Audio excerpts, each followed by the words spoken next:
Alrighty, guys, welcome to the Late Night Wiilly podcast. Welcome to the Late Night Wiilly podcast. Guys, it's the first one ever. So I just want to thank you guys. If you guys are watching this live, thank you so much for being here. Consider following, consider subbing to my Twitch. And if you guys happen to be watching this on YouTube, look, smash that motherfucking like button and that sub button. No, seriously though, consider supporting me there as well. It's much appreciated. Guys, this is going to be the first Late Night Wiilly podcast, first time ever. So look, if there's some things we got to work on in the future, we'll make it happen. We will absolutely make it happen. But with it being the first time, it's going to be a lot of fun. The podcast is going to be a little not so suit and tie, a little more relaxed, a little more talking. We're, a little more vibing. We're going to be talking with a lot of people in the New World community off the rip, but eventually I would like to catch a lot of,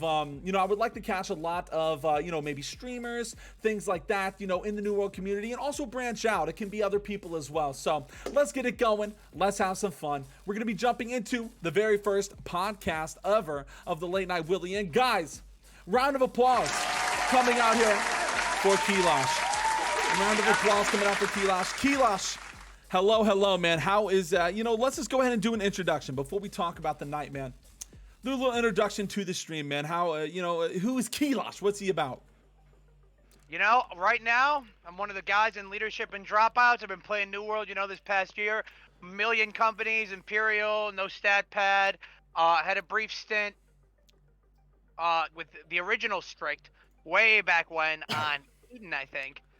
Playing with these Strict boys tonight. Coming in, solid fucking roster, absolute banger we just played. I've been around for a while in leadership of a couple companies. Calling some wars, usually a Shotcaller. Pretty loud, dude. I'll be honest, I get in there, I get hyped, I play some fucking football. You know how it is. But yeah, boys, that's me. Yo, look, I know how it is, dude. I know how it is for sure. And again, to make this where, it's not as interview, I'm super excited to kind of talk to you, man. You've been such a big part of the community for a while, and I think it doesn't, I think it just makes sense that, it's awesome to be able to talk to somebody who's been such like an integral part of a lot of companies. But first thing I want to ask is, you're in the chat seldom, which is totally fine, but I see something. I see a check mark next to your name. And I've always been wanting to ask you, you were obviously verified at some point. Did you used to stream? What did you used to do, man? Because I'm just curious. So a long time ago, when I actually was a pretty active streamer, it was way, way, way back when in like 2014, 2015, somewhere in there. It was back when WildStar was a game. I used to stream a lot of raid content in WildStar. I was looking at a clip or two up from that.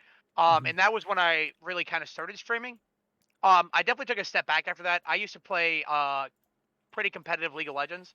I ended up going to college on a League of Legends scholarship. Yeah.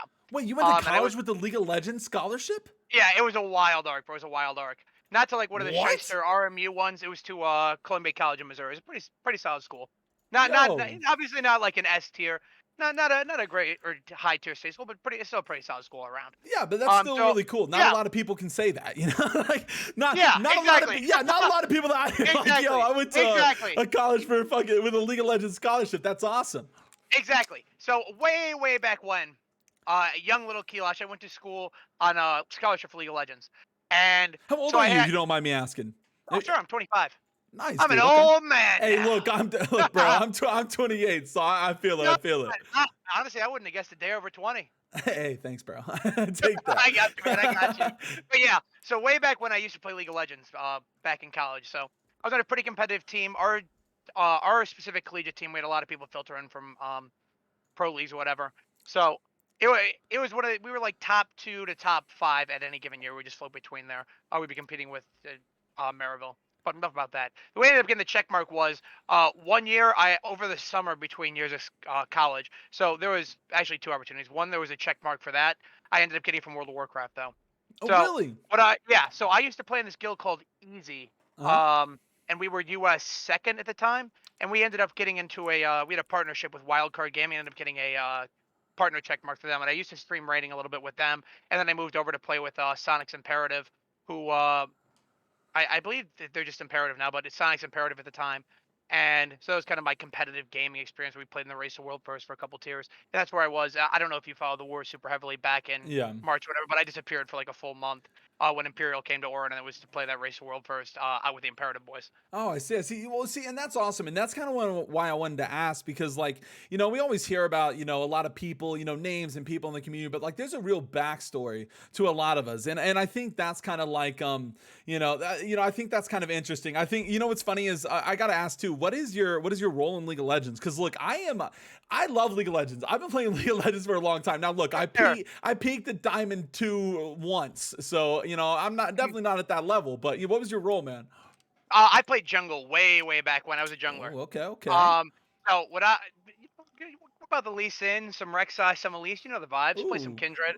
Yeah, Oh, okay. of I course. actually love Right? those champs. Yeah, I actually love those champs too. So pretty Mhm. cool. And yeah, it's cool to hear that. Obviously you play WoW too. Look, I'm a big WoW fan as well. My man, I respect that. I've Look, seen some WoW streams coming in, Willie. look, bro, I got 3 WoW tattoos. That's my fucking boy. I Look, respect the are you fuck out of that. yeah, are you Hoarder or Alliance, man? Uh, I play both. Okay, So, okay. Yeah, I think most WoW heads like play both at this point. You know what oh I yeah, mean? definitely. Yeah, so on retail, I rated Horde just for racials at the time. So everyone was Horde. If you play much retail, I don't know if you play retail or classic. I tuned in a couple times, but I haven't paid too much attention to what you were playing. Yeah. But on retail, it was like the M plus scene for Alliance was completely dead and everything. Same with guild recruitment. So Of my course. guild was Horde for a while. But at one point, way back when I was an easy, we were like the last good Alliance guild that was left in NA, other than honestly. So we were holding down the banner, holding down the torch for a while, but didn't end up lasting for too long. We ended up going Horde too. So, I see. but I see. on classic, I play Alliance. On Benediction with Vampire Clan. That's awesome, man. And I think, and I kind of wanted to get into that gaming past, right? Like, I Sure. really wanted to talk about, and I think that's interesting, right? Because we do a lot in New World right now. The both of us, we both do a lot in the New World right now. But, For sure. the fact is like a lot of, a lot of us came from other games and, Exactly. yeah, like, it's like New World is definitely, a lot of the main spot right now, but, we came from places and I think that it's awesome. I think it's funny too, because I actually play a lot of WoW in League too. So I just think it's kind of awesome that there's got to be something, some correlation. Because obviously whenever definitely. I started playing New World, I was a shot caller as well and stuff, and we can definitely like talk a little bit more about that. But I guess Sure. the next thing is, we can get into is like, what was the introduction to New World? What made you play New World? So I actually wasn't gonna play New World at all. This was Same, going back bro. to Same. last year. I'll let Um, you know it's same. so going back to last year, the game launched on I think September 28th, 27th, 20th. Yeah, it was the 28th. Um, so our guild at the time, Imperative, we had played the Sanctum of Domination tier, which was the Sylvanas raid tier on retail WoW, and Mhm. it kind of wrapped up, and pretty much everyone was just playing all at the time. We were a guild that did splits and everything, so we were going through all that stuff, doing all the prep and everything, and it kind of got to like a lull where we had nothing to do. So I remember the night of the 27th, this one guy in our Discord comes in, he's like, "Yo, when you guys playing New World tomorrow? I don't know if it's gonna be good, but gonna try it out." And Yeah. pretty much like 5 or 6 different guys in the Discord were like, "Oh yeah, I'll be playing it. I'll be playing it. I'll be playing it." So I was like, "All right, well, fuck it. I guess I'll just go pick up a copy." So Yeah. I wasn't gonna try hard or anything and stuff like that. And then I don't know how it happened. I just fell asleep that night at the most ridiculous time. Woke up at 6 a.m. and I was like, well, I guess I'm just fucking Borging it. So me and this one guy from my guild, Wolf, we just went crazy on grinding New World the first few days. So we were like the first 3 or 4 60s on our server within that group. I mean, Holy. not did beta or alpha or anything, just full like 24-hour grind on it back to back. So I ended up going ridiculously hard in this game for absolutely no reason. Well, I had those 24-hour brute farms. I'm sorry, go ahead. oh no, you're fine. I know it's funny. It's funny because like we almost have I can't believe how almost similar our stories are here. Because whenever I started playing New World, I wasn't gonna play it either.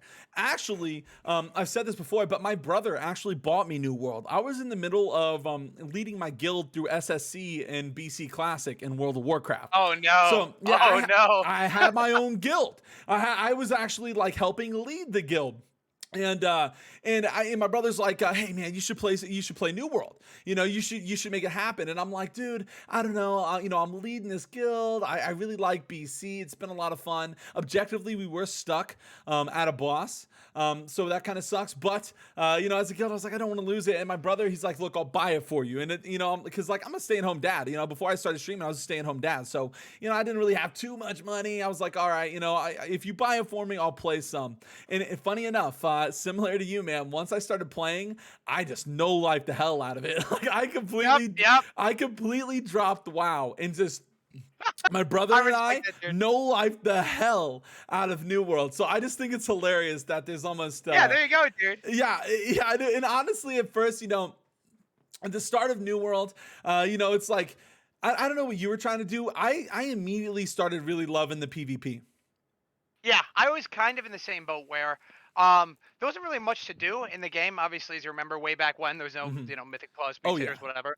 So, I mean, I remember the first thing that I ended up doing, so I'm usually, the min-max super hardcore guy. So, first thing I did is... It's in your blood. I went out... Oh, yeah. So, first thing I did, I went and I grinded the faction gear. Which got it from doing Reekwater quests, if I recall correctly. Just spamming Reekwater quests, stuff like that. And that's where I kind of got introduced to PvP in New World. I was playing Fire Staff back then, going crazy, Everyone had their I think Fire you cut Staff out there. ego phase to start out, chopping damage. Oh, sorry, can you hear me? Yeah, you're good. I did Fire Staff ego phase at the beginning, but yeah. So right up at the I had a Fire Staff phase as well. There you go. Yeah, so I was doing that stuff. Grinded the brute. I had a 24-hour brute session the one day, just absolute Borg out. And then as soon as that finished, we joined up with some friends. So the organization we were under in WoW was this Sonics group, and they had a guild with their Rainbow Six team. And some of those guys still play, like Inglando. Some of the guys from our core Liar. You see them around. And that's some other dudes. But we ended up joining their guild, playing with them. And I didn't really have an interest in the leadership side. I think it was just mostly getting the wars. Frag out, play the top of the boards, do my little ego thing, like just try to pop off, do what you can to kind of stand out a little, and exactly, yeah. Do that Fire Staff thing. But as time went on, gradually more and more, I've always been the person that gravitates towards, wanting to make the company better, that type of thing. We were the best on our server at that time. So kind of like a leader, like you're like a naturally kind of just like a leader, yeah. Yeah, I always end up kind of gravitating towards it. Also, it helps that I'm usually the loudest guy in the room. Same. Hey, look, same. I feel that. I feel that because for my start too is, ironically enough, I never got into PvP in really any other games. Like in like a lot of MMOs, I played RuneScape, I played WoW for like my whole life, and I never got into PvP. But New World was different. New World was different. As soon as I started playing New World, I was like, bro, I can't stop PvP, and I was always flagged up. I was I was hustling. Every war that was coming down, I was like 30, 47, and I'm sitting there messaging people like, bro, you gotta slot me. Like, you're trolling if you don't slot me. Like I'm like, yo, you gotta make it happen. Slot Wiilly. And for sure. And it's just funny because that's where my start was too. I just really got into that PvP scene. Yeah, for sure. And it's something about New World. I just come off a Souls grind. So obviously it's not 1-to-1, but the game feels a bit more like Souls type of combat rather than 100%. The dodging mechanic is 100% Souls.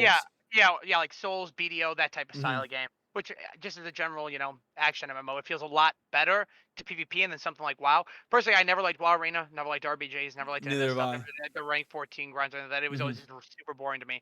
But New World had that unique appeal to it, with how the game's designed, how balance was, especially at the beginning when balance felt. I mean, everything was OP, so nothing was OP, right? It was like the Dota style of balance. Yeah, and that made it really fun. Yeah, and at the start, it was like a lot of people, even when it comes to wars and stuff, like a lot of people didn't really have strategy. It was like, it was like jump on the point, like hack and slash, big grabs on the point, like that was like kind of like a lot of the early on stuff. So I remember one of the first wars I lost. I was working for because that was back when defense was insane. At the first couple days, the fucking siege weapons were just insane. They were one-shotting everyone with the defensive cannon and such. But I remember that first week, the first war I lost, I swear the enemy team, they had a guy streaming their comms. They were like 75% heavy, just calling, stack the fucking point, lag the point. It was like, yo, what? Go lads, just jump on the point. We're all heavy. We're all heavy.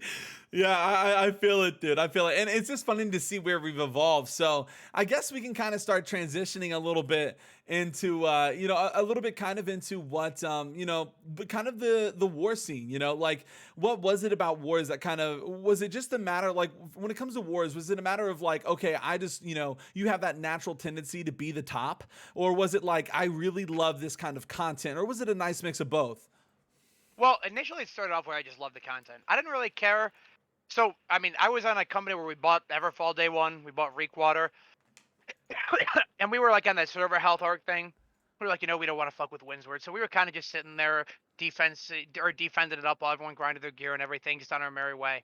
And then our server kind of slowly started to die. So OPRs had come out and everything. I feel And that. our server fell to like What six server hundred was your pop. first? What was your first server? My first server was Satara. Tara? Satara, yeah. Very Satara. unique one. Very unique one. I don't Like, think many people I was on from there Cedar are around Forest, anymore. so I don't think Oh, many okay. people remember Cedar Forest either. So There you go, dude. There you yeah. go. So yeah, so our server was starting to die, so we ended up transferring over to Olympus. And Olympus at the time, we transferred. It was pretty much the biggest server at the time, other than Valhalla. But Valhalla was like full locked with queues still, so we were like, maybe not Valhalla. So we ended up going over to Olympus, and that's where I really got into the PvP scene.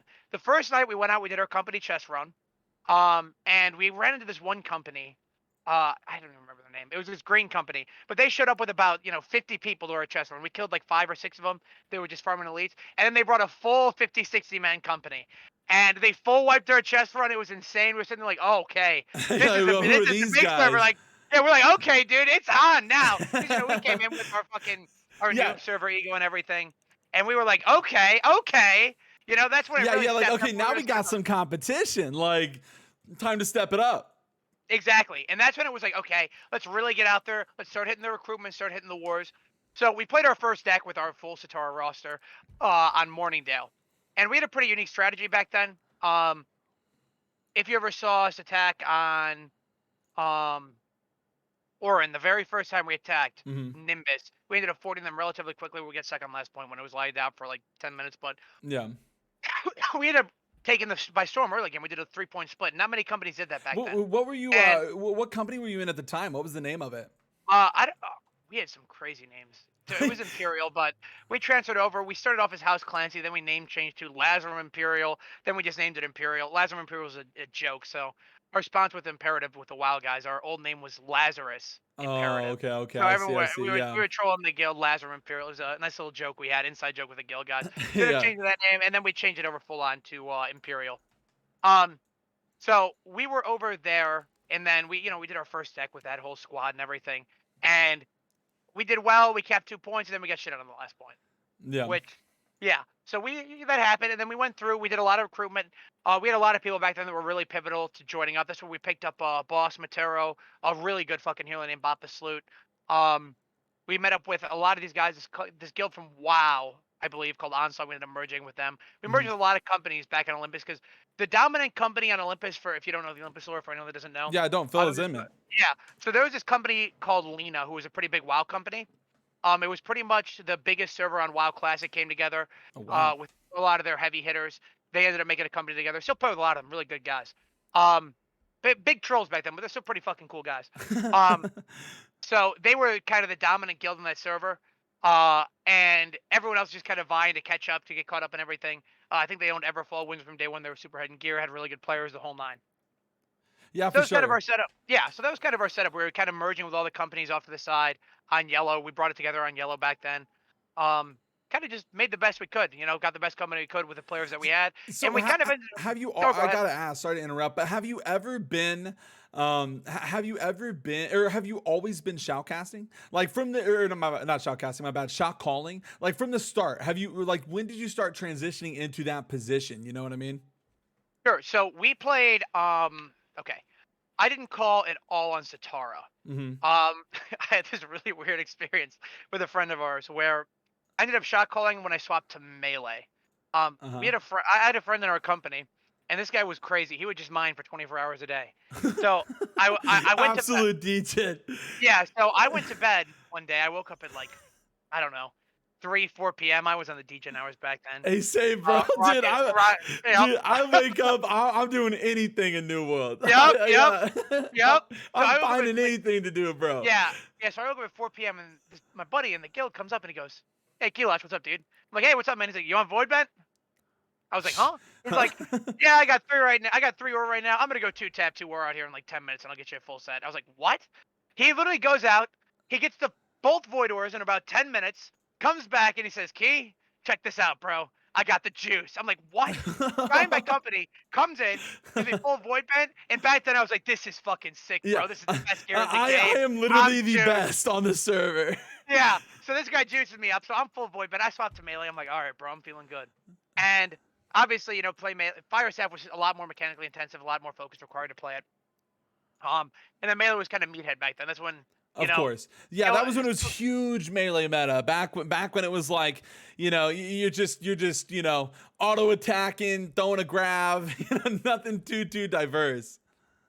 yeah, exactly. So back then, that's when I started transitioning to calling. So we played our first Morningdale attack, we lost. We played another Morningdale attack, we won, and then we attacked Lena a couple times, and they completely shit on us. Um, but we don't need to take note of that. And then we ended up going, okay, we want to get a different shot caller. We want to try it out. The guy who was calling at the time, Remorse, he wanted to take kind of a more relaxed role in the army, play with his squad or whatever. So at that point, I ended up calling a random Restless Shore War and was just going crazy on the mic. Had a lot of fun with it. People enjoyed it. People were getting hyped. Yeah. And that was way Oh, back that's when. such a good feeling too, Yeah, isn't it, man? yeah, Like, exactly. isn't that such a good feeling? See, that's one thing, and I know and maybe that's why I transferred over to my stream. But there's something about hyping your boys up. You know what I Oh mean? yeah, There's something about like knowing that, like if you're bringing that hype, you're bringing that energy, and you can just feel the electricity. It's like it just makes it makes it so addictive. I love absolutely. like even and it's not even just my shoutcast, like shot calling in general. Like Yeah, if I wasn't shoutcasting, I would be shot calling right now in life. You know absolutely. what I mean? Like there's For some sure. yeah, there's something so much fun about that. Like it's just the energy that it brings. Exactly. And I mean, just being honest, it's a lot of why I still call, why I Uh still huh. play the wars and everything Of the way I course. do. Because at the end of the day, I mean, that's what I enjoy the most. I like to make it so anyone in my companies are having a good time, they're having fun, they're enjoying themselves. At the end of the day, especially if you're in a losing company, stuff like that, it's like the wars can kind of suck from time to time. But at the end of the day, it's what you bring to the environment as a shot caller. I think that changes the tempo a lot of how you're in the war, how everyone feels about it, how they're feeling getting into it. If you're setting a high energy, excitement kind of vibe, you finish the war. Okay, guys, good fucking war. Be it a win, nice fucking job. Let's go, guys. We did it. Or a Yeah. bad war. All right, guys, no biggie. We take some L's here and there. It's all Yeah. good. We'll fight back. Yeah. Yeah, exactly. We check out the VODs, go from there, watch the VODs. We improve. We do what we can, get better. Setting that type of mentality, setting that kind of mindset, it's from a shot caller perspective. I swear it has such a strong effect on companies, and it's why I think a lot of companies that I've been a part of, and why a lot of the other companies that have been strong and have held on for a while, are still around. I think that type of Oh yeah, approach for is sure. always really healthy. I agree. I mean, I remember even like some of the companies I was a part of. It's like as soon as you kind of lose the people that like have that hype and energy, it's like it's infectious. Everybody else starts feeling Exactly. like, oh shit, I'm done too then, or I'm not feeling it as much as I was. You know what I mean? Like, and it's kind of rough. I mean, you can even see other people in the community that are pretty known, like Ashy and Apples, and it's like, and a lot of these, it's about sometimes it's about just having that super hype, dope shot caller that can kind of just bring the squad together. Exactly. And I think that really set in for me on Orin. For our company way, way back when, just to give you a personal anecdote on it. I kind of taken a bit more of a backseat role in terms of, you know, keeping morale high and stuff like that. Uh, we were getting kind of owned back then. When we came in, we had big egos and everything. So this is like a little history thing if you want to hear it. We were on. I ended up leaving. We came in pretty hot against Nimbus. We had some good wars. I think we were probably safely, top two, top three company on the server back then. We were doing really well. I think if we kept at it, we would have potential to, beat Nimbus, have a pretty good run at Orin. But then I had to leave for a month, and our company kind of went into defense logger mode. I came back after a month, after my WoW stuff wrapped up, more like a month Yeah. and a half. I came back and I took kind of a backseat role on the morale and everything, doing the hype speeches, the whole nine. And I kind of noticed that with every loss, as you let it dial back more and more, and morale falls, especially when you're in a 50-man company. of players with another 30, 40, 50 man community in the background, like it was back then when every guild was super huge, Oh you yeah. can really feel how people start to drop off, how the morale drops off, how performance drops off, and it all kind of snowballs from there. So that's one big thing that I noticed and why I've always strived since then to always try to keep morale high, keep people engaged, keep people, having a good time, enjoying the wars. Because if you don't, then your company will just slowly fall off, slowly, trickle down and just slowly die out. So I Yeah, think of that's the most course. important thing. And again, like you mentioned earlier, like 303 Apples, guys like that, people that bring entertainment, bring content, bring a good time to the players in their company, those are the companies that, they stay on, they stay strong, and they build a community. Yeah, of course. And I think like and again, and especially around those times whenever like all the guilds were kind of popping, that was exciting. You know what I mean? Like that was exciting. And then there was a big shift, and I'm sure you felt it too. But it was towards the beginning of the year, and it was a big shift. It's like, and not gonna lie, it was kind of when Lost Ark came out. I don't know if you Absolutely. yeah, once I mean, look, it was a meme at the time, but Lost Ark coming out actually had a huge impact on New World. Oh Like, yeah, I mean, you look, saw so many of the older companies die out, a lot of players dipping out. It was awful for the game. yeah, like Lost Ark came out, and all of a sudden, those like, those core guys that you thought like, oh yeah, dude, like, these are the homies, like, we're gonna make this happen. All of a sudden, like 3, 4, 5 people leave, and then it's like you have a group leaving the Lost Ark, and then you have and then you have like a couple people like, well, not many people are playing anymore. I'm gonna go ahead and I guess I'm done with New World. I'm gonna find something else to do. And I think that was whenever the decline really started happening. You know what I mean? Like I think that was the start of a really rough spot for New World, and I just remember that spot very vividly. Like just kind of in my mind, just remember that era. And I guess what did you do in that era? What was your move for your company? Like, what was it looking like at the time? So that era was actually really bad for us. Yeah. So we had a core group of like probably about 10, 15 players in Imperial at the time. This was back when we were in Olympus playing against Lena and them. And we had done pretty well. That's back when it was heavy defense, but I think both companies were pretty evenly matched. So we go to fort here and there, sometimes, cap 2 points, so on and so forth.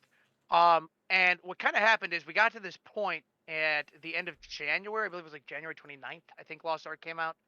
Somewhere there, right before February, and this was right after Mutators. So Mutators came out, we grinded Mutators. There were so many weird, buggy things with Mutators, like I don't know if you remember, but they would reset shit Oh like yeah. that. Oh yeah. Broke I in the remember middle of the week. you would get like the wrong loot in the chest. Like it was all Yeah, just a yeah. yeah. The worst was I remember we would like stockpile and we tried to min max all of our like I don't even remember 25 orbs or something for the week, and this was literally the week before Lost Ark, so it was the worst time for something like this to happen. So actually I think it was February.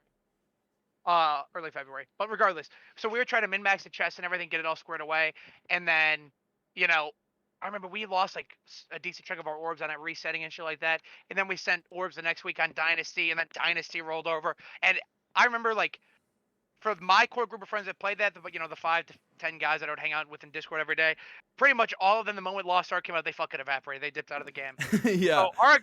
So our company, we still had a solid roster left, but it wasn't nearly as strong as it was before, and it kind of showed in the wars that okay, we're missing our core. We need to kind of make something happen. So Now, after that, like when did the hype start picking up? Because at the time, I remember it was struggling for me. We actually, on my side of things, we actually made our way over to Pluto, and Pluto, because Pluto was kind of had a high player base.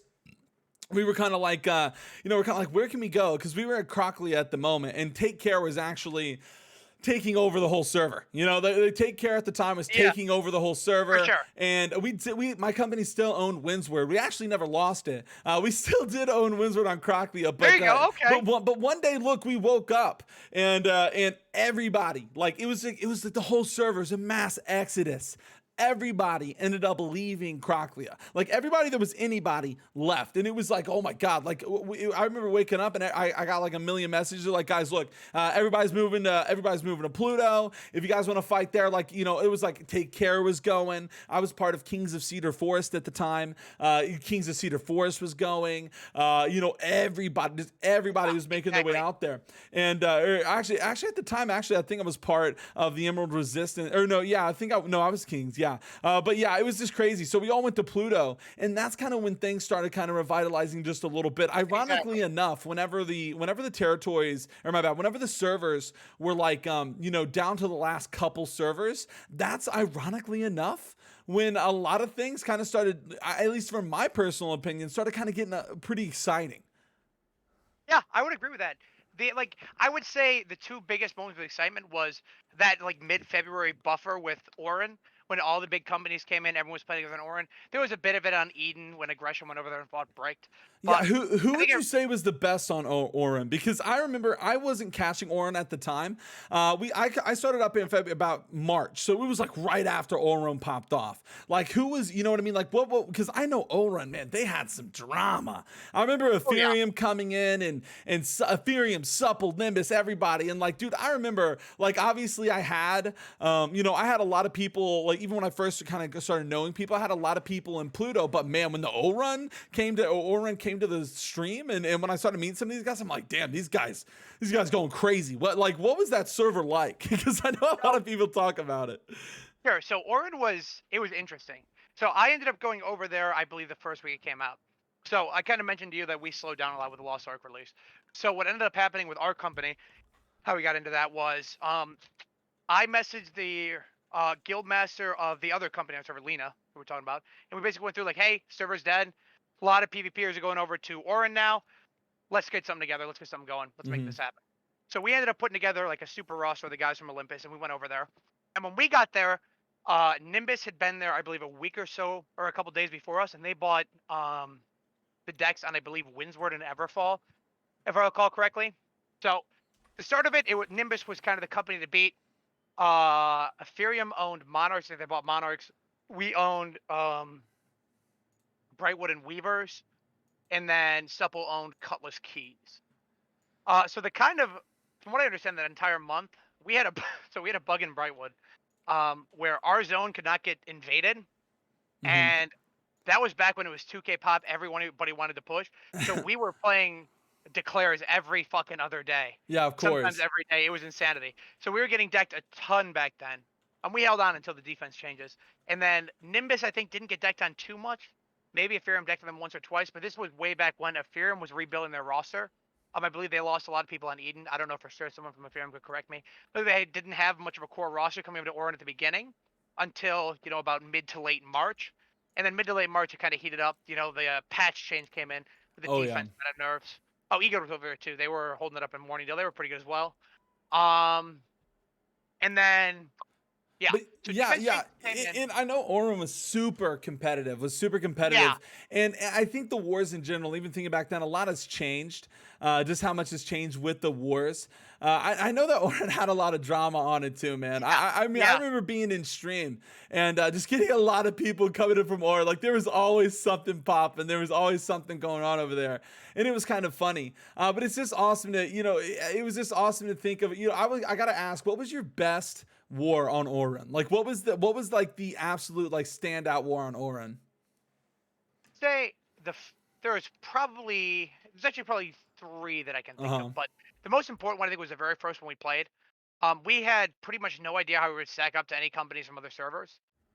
We didn't know any of the lore on Ethereum or Nimbus, or we knew a bit about Gray because Gray considered coming to Olympus at one point. But we weren't sure at all how we'd stack up to their company. So when we came over and we had an amazing first showing against Nimbus, and that kind of solidified for us, like, okay, we're here, we can play fucking ball, we know what's up, and we're here to play we're here to play to win, right? Um, so that one was probably the most standout. That was the most exciting. Um, a lot of the wars that I saw back then, aside from unless there were massive skill differences in the army, you didn't really see any fort fights back then. Yeah. So that was there where it was, they kind of stood out to us like, okay, we are fucking good. We can be the best, right? Obviously I had to leave after that. I Let's know our go! company had some pretty infamous wars in Brightwood. A little bit of mustard tiger here and there, a little AR-15 action. Um, I don't know what's going on there. I was pulling Halandris. I got a million DMs. It was getting crazy. Yeah. Anyways, but yeah, so that was probably our biggest standout. Was that very first war we played there in Everfall.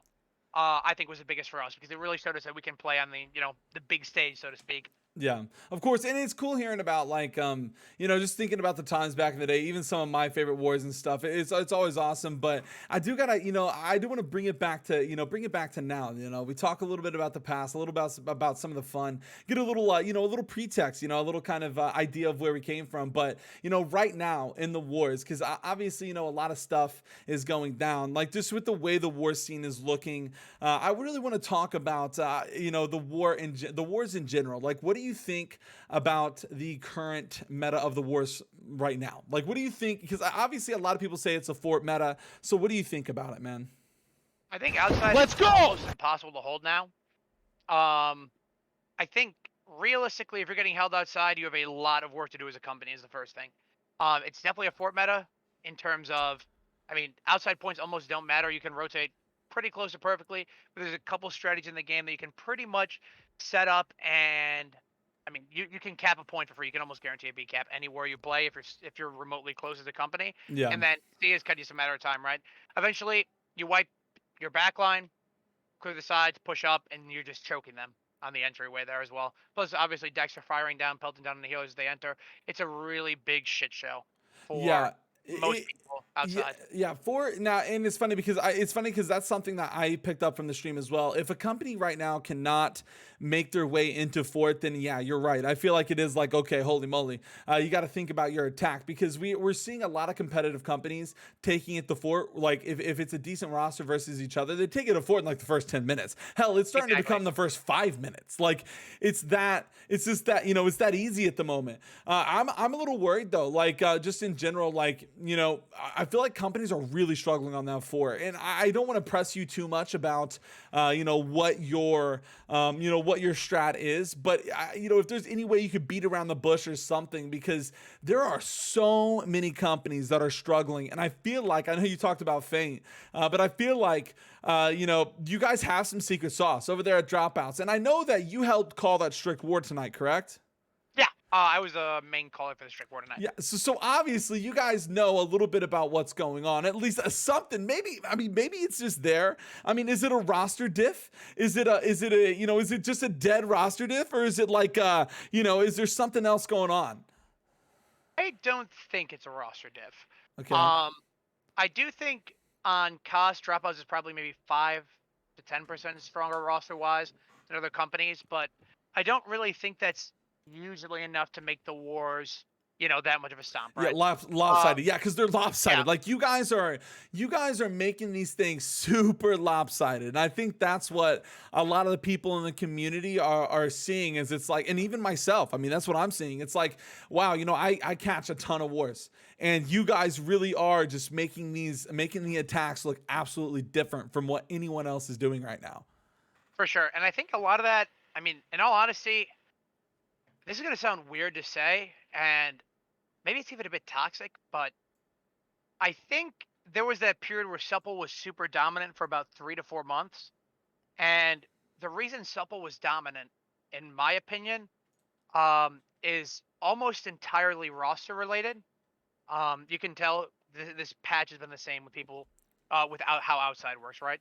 You see now that companies are a lot more balanced in skill level and everything, that you're you're getting 4 in 5 minutes. Back then, Yeah. for most of that time, I mean, you would see Supple holding outside for, 15, 20, 25 minutes, or even holding it the entire war. Yeah, 100%. Companies weren't porting them. And the meta has changed a little bit with cleanse pots changing. Mm-hmm. But, I mean, back then, that is a pure roster difference, right? That's Yeah, so essentially you're saying like the dominance coming out of Supple was kind of more or less the fact that they had a lot of the best players, and that like everybody was just in that Supple roster. And I can kind of attest to that to the time, because I remember around that time, that was when a lot of people were condensing and a lot of other companies were kind of like falling off. So Supple, obviously being the company that has the most money, was very enticing for a lot of the best players. So it makes sense that a lot of them went to Supple. But yeah, I mean, it is something to think about, and obviously Supple's definitely in an interesting position at the moment. Yeah, definitely. I think Supple definitely has a position to run it back too. I don't want that to, as a preface, sound like they're screwed or something like that. Supple definitely has some really smart guys on board. They got some really fucking good gamers. Obviously, Keilosh, Step Husband, extremely smart players. Extremely, just generally good, right? Yeah, of course. They've been Um, around for a and while too. So yeah, yeah, they've sadly got my boy Wimps. Very unfortunate. They just picked up Black Asher recently to call. Another really good caller, really smart guy, really big strategist. Not that Grady's not. I think he retired. But yeah, I haven't heard from Grady in a yeah, while. So yeah, I think he retired. But now they have Black Asher, who's another really good strategist, really good caller. So Supple's definitely got they've got the makings to put it together and be a solid company and mhm. make a solid run. It's about seeing where they kind of come out, where they take it from there. But back to my prior point, I think Supple was dominating outside or just by a mechanical difference that was so big that it didn't really matter. I remember the war we beat them in Windsward, that we talked about way back in September, and that's when I think Supple's roster was at or very close to their peak. Yeah. Yeah, I Um, think so too. Back in Castle Steel, whenever you guys beat them in that Windsward War, they did run it back and take it pretty quick. But Exactly. Yeah. So part of me even wants to say, even looking back then, that was I don't think we necessarily won that war specifically off of, outstriding them. It was like we had pretty much a pound for pound equivalent roster, mhm. and we kind of just hail married into a win. So if you notice, a lot of our wars back then were they weren't as clean as right now, right? We can Yeah, of course. consistently I run mean, back against like we can consistently run back against any company, we'll win the war. yeah, Um, I think dropouts. I think you guys are at your peak for at least for as long as at least I have been personally seeing you guys. Like, and I think this is very standout for the community that you guys are definitely in this moment. and again, I don't think that comes down to us just hard skill gapping people. I think a lot of what we do is a lot of what was weirdly enough to say standard back in those Orin days when companies were a lot more, I don't want to say coordinated, but just a lot more in depth of their strategy. Mhm. Um, it's not that we're doing anything new. It's just that we're kind of reviewing stuff that really worked back in the day. And we're kind of applying that to our game right now. And I feel like that is kind of what's been missed by a lot of companies, where everyone's fort game for a very long time, and ours included, or yeah, included prior to our run on this most recent castle iteration, was quite simply ooga booga in the dirt, kill everyone in the dirt. If we get a wipe, we stack the point. If not, we go to hell. We fight in hell. Yeah. Ooga booga stack the dirt. Ooga booga stack hell. Stack the point. Pray we win. Coin Yeah, flip. yeah, Coin yeah. So, flip. so Coin flip. essentially, you're saying like a lot of companies are struggling with the fort right now because they just need to look at the fort strategy a little bit Exactly. more. Like they're not trying to take like they're not trying to take that like communicative risks about it. They're just trying to hope that they can get a big wipe and kind of bring it to the point. Like is that kind of what you're saying? Yeah, kind of like that. And the other thing too is like you always have an advantage as an attacker on your initial breach going into the fort, right?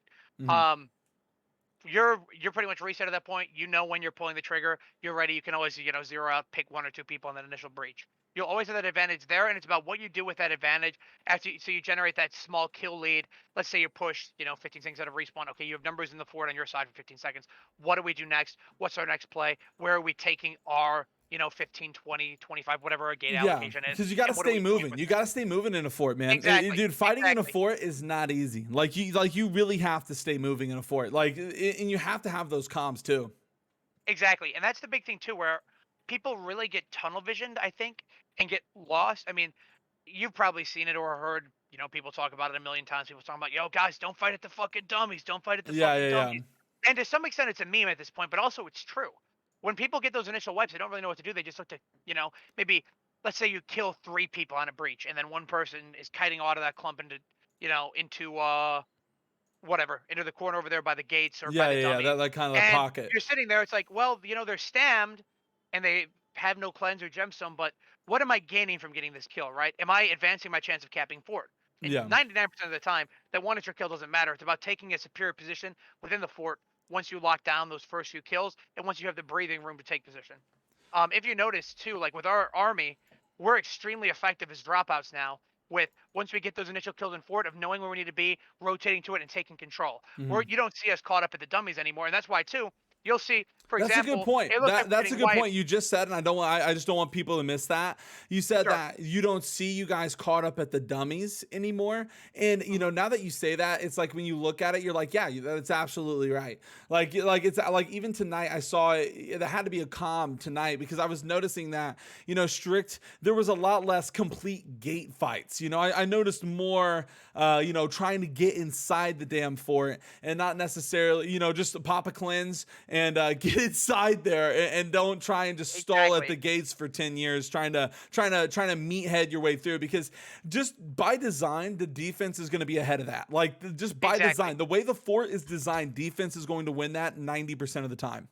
Exactly. And the thing is, what people don't consider, I mean, you have specific advantages as offense. You pretty much always know what the defense roster is going to Uh-huh. do. 100%. 100%. And that's another thing too that people don't really think about when you're playing these offense wars.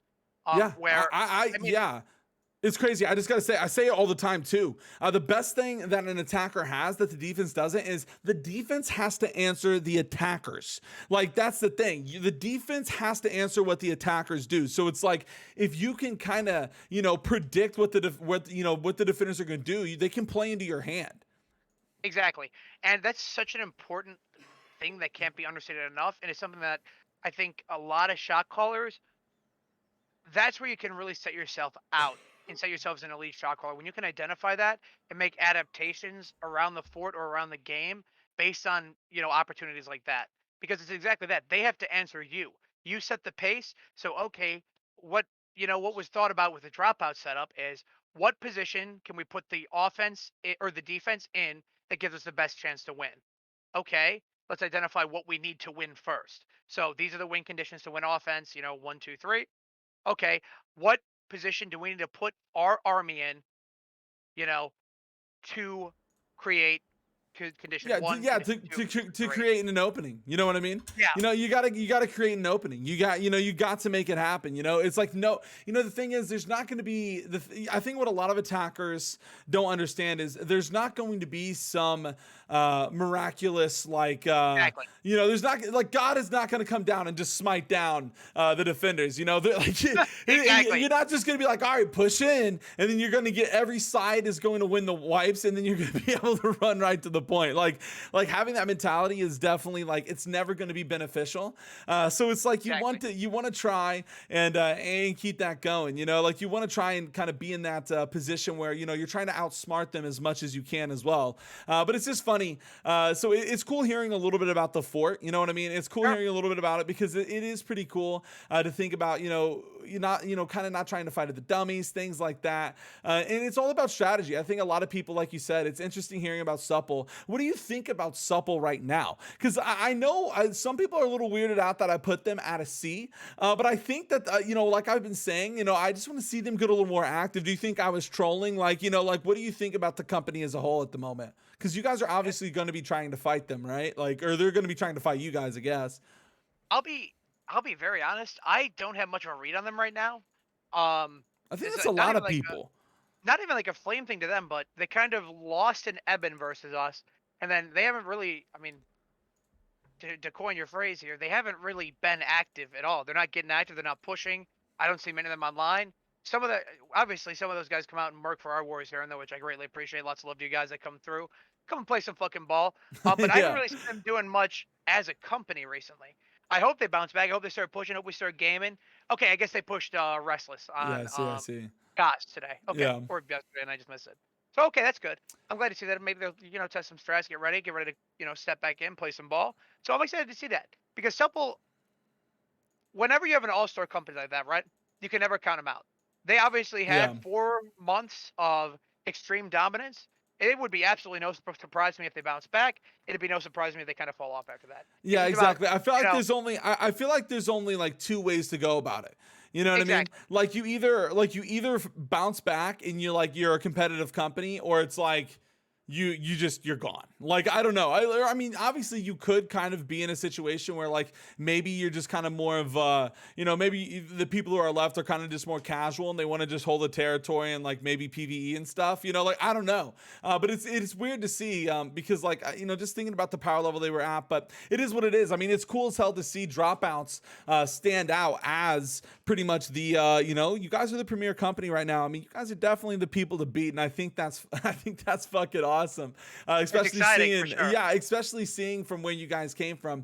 I am wondering though, do you guys think you are the best on the East and the West? I mean, I think you guys are, but what's the West Coast look like just in general right now? Because you might have a better read on it than I do, because I'm not in there much. So what does the West kind of like look like? You know what I mean?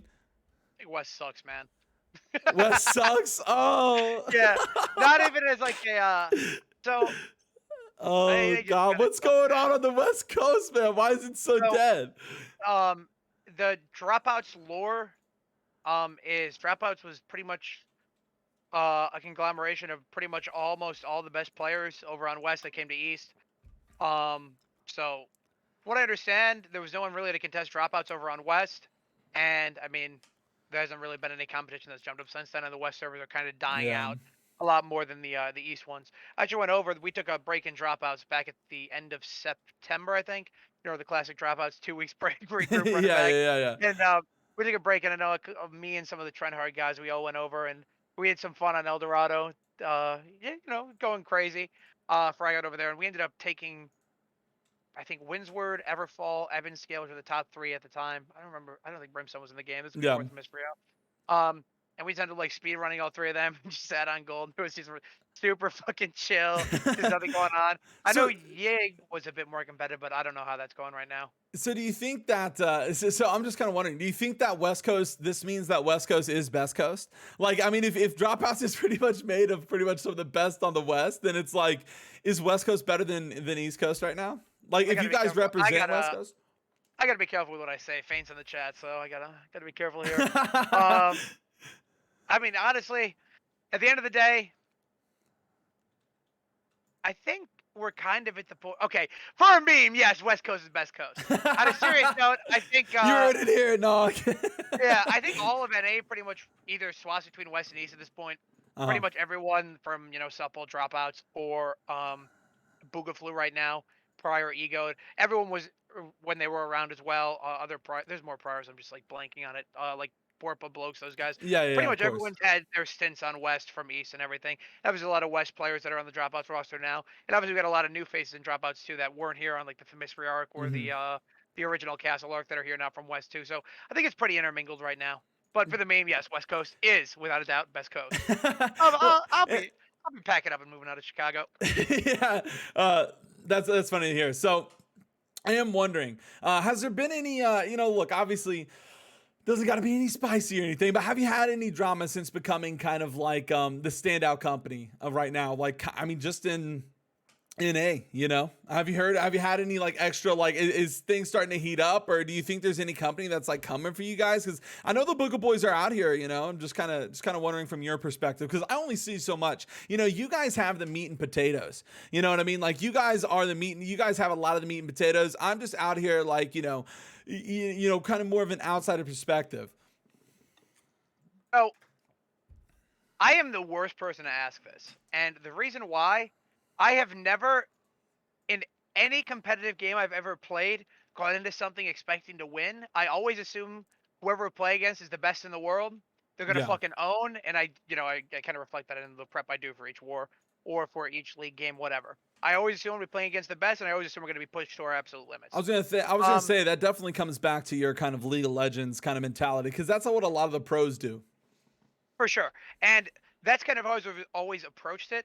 From a logic or from like a rational side, I never go into war expecting okay, we're gonna own these guys.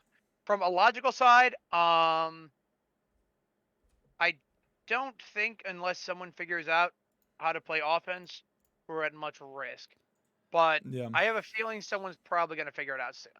I mean, it's all well, I don't know. It's kind of a coin flip, right? At Yeah, the end for of the day, sure. whenever you have I mean, New World is a very streamed game. Everyone sees it. Everyone has VODs of everything. Of You know, course. pretty much every company gets their VODs leaked, shit like that, raid plans, whatever.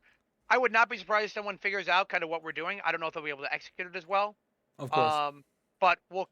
I mean, it remains to be seen, right? If someone figures out a strategy, I think we're definitely going to see a lot more competitive defenses, and I think it's going to become, you know, a lot more interesting with territory flips rather than just one fully dominant company. But again, it kind of remains to be seen. It Yeah, also yeah. remains to be seen, how Boog bounces back, and how Supple bounces back, right? I think both of them have the potential to be all-star companies. They have the potential to be, on par with us. It's just about how they take these next few days, next few weeks, next few wars going forward, and where it kind of, I guess where it culminates from there, right? Yeah, yeah. Would you kind of what happens in a situation where let's say Bug and Supple cannot bounce back. Let's say that you guys just continue this dominancy. If you had to choose a server to go to, would you go to Marama? What server would you go to? Would you go to Marama or Athena? Because I feel like those are the next two kind of most competitive servers right now. Really thought about it too much. I guess I'm in strict right now on Marama, so probably Orifina. Yeah, I get a little taste of everything. I see. Yeah, Yeah. it's been a lot of fun. Is there? I don't ask. Is there any like? I don't know how much of the cast you get or how much you look at other servers. Is there any other? Is there any like company that stands out to you personally? Like just what they're doing, the way they're moving right now. To be honest, strategically, not really. Hmm. Right now, I always tune into a Borpa Cosmic Scales where I always think they're pretty fucking, they're good content, or blokes, whatever. Yeah, yeah, Sorry, I always mix those two up, man. The bees get me. yeah. Of Anyways, course. I always tune in. They're always a good time to watch. Um, on Fresh, I try to watch the Enough versus Borpa Wars when they were going on. I feel like the tempo's kind of slowed down there. They've kind of, fallen off in quality, but nothing really stands out too much to me. Yeah. Um, Kenneth, I know he's going crazy. My boy in the chat. No, he's going crazy with Prim on some random server. I haven't seen a single one of those wars. I'm not gonna lie. No disrespect. Lots of love to my boy Kenneth, though. Absolute fucking beast. One of the funniest dudes I've ever met in New World. But I have no idea. Yeah. I'll be honest with you. Hey, look, it's Beyond how that, it no, goes. nothing super standing out. Yeah, hey, Uh, again, it's how it goes. I think that says a little bit more about some of the other companies too. Again, getting active, trying to figure out that fight. And I think that's kind of where we're at. I do want to ask. I do want to ask. What do you think about EU? Yeah, somebody actually just said it in the chat. I wanted to ask you. What do you think about the EU versus NA question? Because I have a lot of people. I've been getting this a lot, Keilosh. A lot of people in EU have been coming to my stream saying NA's trash.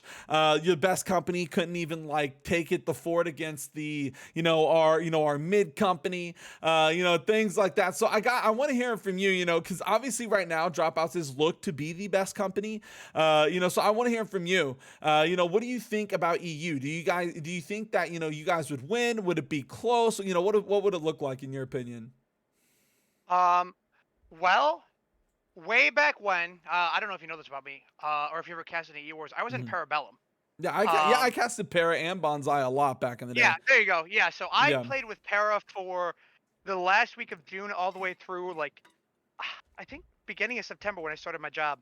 So I had about 2 months of experience over there, um, with both those companies, and that was kind of when Supple was at their peak on NA as well. Um, I'll be honest with you, this is going to be a very controversial take. People always troll me about it, but it's honestly true. Hey. Back then, without any doubt in my mind, if Parabellum or Bonsai came to NA and ping was equivalent, they would have smoked Supple in 15 minutes. No doubt, both of them would have Oh, raped. you Yeah, both of them would have literally fucking absolutely you tell. railed them. It So would you're have saying not when been close. Supple was at its peak, EU would have smoked them in 5 minutes No, not five. or 15. 15 minutes? Yeah. So I'm Whew, that is a spicy not even take. gonna lie to you. EU had they have always had really good players. I mean, it naturally comes in where you have a region that is pretty much double the population of NA. Yeah. They're going to end up being naturally mechanically better. It is what it is. If more players there, Yeah, yeah, it's more more of a player more base to pick bring of the inside. litter. You're gonna have more competitive. You have more people to pick from. So if you're picking from the top down, you have more of you have more picks. Exactly. And that's something that people oh sorry, I'm lagging a bit. Oh, you're Steam started fine. downloading. So that's something that people really underrate. And I know people meme about like the fucking BB thing, but someone just said in your chat, BB that was meta in EU from like day one. People had the build figured out, they had it ready, they were willing to Yeah, test it, they brought it into wars, and they had it set up from like minute one. I They remember were that. ready. Yeah, I remember Yeah. casting. And shit I like casted yeah, EU and NA, and I had a lot of people coming from EU. They're like, "LOL, where the hell is the BBIGs?" Like, they're yeah. like, "Yo, what the hell is going on?" Yeah, and it's shit like that where they were ahead of meta on that, they were ahead of meta on Greatsword, they had it all set up. They were ahead on Whirlwind. They were set up. They are a very innovative country. It's very interesting to play over there. The level of play is in general much higher. It's much more coordinated. NA is a lot more. The one thing I noticed too when I played over there, and this hasn't been as big of an issue recently, but NA had this problem where it was pretty much every company other than Supple just had like 15 to 20 mercs in every single war, Yeah, straight up. And when that was the case for NA, it was completely different on EU. EU was pretty much full 70, 80, 90-man companies, fully stacked, and there were like 3 to 5 competitive companies at any given time. It was overall a really good region back when I played there. I think it's about the same now with Bonsai, Parabellum, and Hexagon. I don't know for sure, but I've heard that it's still pretty competitive. But yeah, back then they were insane. So Right what now, I about don't want to be now? too much Yeah, further. so what about now? Do you think dropouts could beat an EU best company? Where do you guys think you would stack up? I think we would probably, if ping was equivalent, we'd be competitive with Bonza. I don't know if we would beat them. So the last I checked on EU, Parabellum was dominating. I don't know if that's still the case. Hmm. So just for perspective, that's where I'm at. We'd probably beat Hexagon. If I don't even know if they're still around or if they're still strong. Yeah. I think Parabellum would be hard. And I think Bonsai would be a super close war. Oh, apparently Parabellum lost EF in 20 minutes. I don't know what's going Oh on there. God, yeah. Never mind. I don't know. This is my knowledge from last week. Yeah, look, Right now I look, don't New know. World But moves yeah. at an expedient rate. Oh Things yeah, happen absolutely. fast. Okay, so they lost to Bonsai. Okay, so I think we would do okay versus both Para and Bonsai. Then I don't think we would. I think it'd be very arrogant to say we go in and own. And I also think they have had better competitive practice these past few months than we have. Yeah. I also think, again, that also ties into why I said earlier that I think EU would have smoked Supple or anyone else that went there way, way, way, way back then. Just because they have a lot more competitive practice. They're playing constant wars that are close down to the wire, and that's really not been the case in NA since Ethereum died out. Yeah, I think NA is in a weird spot too because I feel like a lot of, and obviously I cover a lot of servers, but I feel like there's a lot of companies all over the place. You know what I mean? Like I feel like obviously you have Boogafoo and Supple on COS, but with Supple kind of taking a low key approach, it's like what is like obviously you guys are probably the most competitive, but it's like what is the most competitive server? You know what I mean? Overall, it's so weird. It's kind of like it's a phenomenon right now. Yeah, I do think, maybe it sounds arrogant, I think Koss probably has the best core of players in terms of like Yeah, the no, I highest think so ceilings too. of rewards I for think if you're replay. talking about some of the absolute top players in NA, I think Yeah, so too. yeah, yeah. I think the highest level wars are reached on COS. I think the most fun wars are definitely probably on something like probably like those strict wars, man. That strict wars are a lot of fun. Wars like that on the off servers are a ton of fun. Those are probably the top ones there. So Yes, I know. Catching Maram and Orphine is a lot of fun right now. A lot of people, a lot of people love it. It's a good time, and obviously we have fun with all of them, though. But yeah, I do want to say though, I do want to catch you. I want to ask, what is your opinion on the direction of New World, man? Like, what do you think? Like, what do you think? Like, the direction is right now. Like, we can kind of ask it as a broad, but I am kind of curious about your PvP take because you're obviously so heavily in that PvP scene. I mean, I hate the war changes. I think every PvPer does. Yeah. But the problem is, it's such a fine line, right? The war changes fucking suck. But also, I mean, dude, I have 3 accounts. I play pretty heavily on Kaz, obviously. Play pretty heavily on Marama. I'm kind of casual on Fresh, but I still play Hmm. Fresh, from time to time. Play the wars there. And from a perspective of someone like me, it really doesn't affect me that much because I have all those characters. But it's still just an annoying principle. Yeah, for sure. Stuff like shell companies should have been deleted forever ago. I don't know if this is the best way to go about it, but I would have rather just seen you can only have shit in one company. Rather than completely locked out of playing multiple wars because it kind of hurts yourself too for playing Merc wars or other wars. Hmm. The other problem too is I don't think this problem actually addresses what they actually want fixed. It's a change that you can only play 1 war per day on any character, right? But I mean, dude, look at someone like fucking Jules who's streaming across 7 characters a day. Yeah. If Supple wanted to, or if Dropouts wanted to, or Boog or whoever wanted to, I mean, we could literally just show up with fucking 3, 4 characters and own the entire map anyways, do the exact same thing we were doing before. Yeah, I Obviously, see. no one's gonna do that because I mean, one, it's scummy, two, it's like, eh. But Yeah. it's It's like, something do we that's want to go that reasonable. extra mile? Yeah, but it's something that's reasonable to do, and they could have handled it better to help help the casual scene, and two, kind of slow down the hardcore scene a bit. I mean, Hmm. the other thing too is it hasn't none of these war changes, which I think is the biggest issue for casual players. Rory mentioned this in a forum post he made the other day, Yeah. where We read that on pushing. stream actually. Oh, there you go. Yeah. So the biggest thing I think is pushing influence is really bad. Oh my God. I've Obviously, been talking about that everyone. forever. I feel you, Yeah, dude. yeah. Obviously, everyone complains about it. Everyone goes off on it, whatever. But pushing influence cannot be understated how fucking toxic and bad it is for the game the way it's designed. You pretty much need to have 30 to 50 people if you want to finish this in a reasonable amount of time, you can obviously get your 10 minutes Yeah, up and in, yeah, right? yeah. If you want 10 Or people to run it for 3-4 hours, then yeah, it's like, yeah. Or you could pay Optical and he'll solo push the entire zone.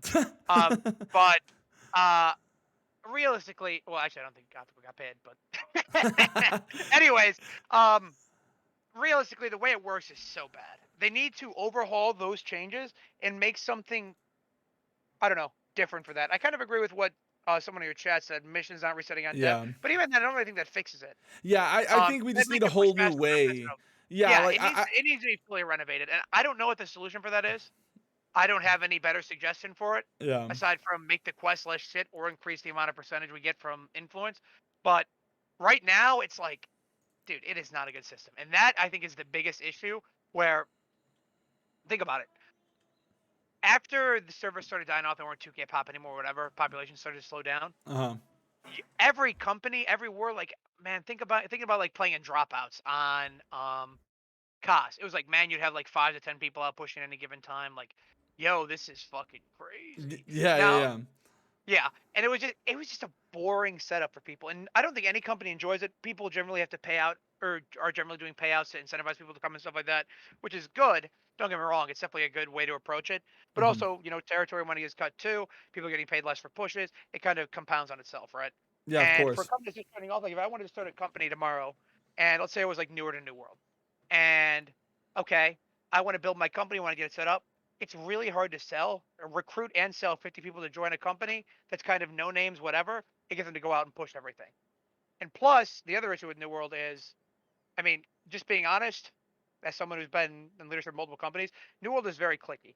It's very hard to actually judge the level of skill someone has in New World Yeah, without going through, multiple VODs of them, listening to their comms and everything. It's probably one of the hardest games to actually judge how good someone is. yeah, yeah. And it's a very clicky game. Well, and it's also one of those things where if you're in that position, you don't want to like step on toes or hurt feelings or stuff. But it's like, if you're listening to the VODs, if you're listening, you can kind of tell like, who the bros, who the homies clicking up. It's like it's really hard to Exactly. kind of like Exactly. you're butting in. So if you essentially say one person is doing it rough, those 5 people are gonna be like, I don't know about that, dude. Maybe Kelosh just doesn't think right. Like, I think we're doing fine. Like it would be Yeah. really hard to kind of butt into that. Oh yeah, and something like that. I mean, that is exactly what killed the one company that Slippery Schley and I used to run No Stat Pad. We had a lot of clicked up groups from 5 to 10 different friend groups and everything, and Hmm. it made a company that almost impossible to run.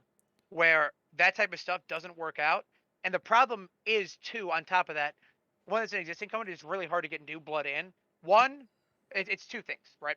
One, like in Parabellum, what we did. So Parabellum and EU in general is very good about cycling in new talent. Yeah. You would have like your big zones, your Everfall, your Windsward Wars, but shit like Reekwater or Cutlass, every big company would own one of those zones. They would just bring people in, try them out, get them in groups, and see what they can do. Take notes, do coaching for them, that type of thing.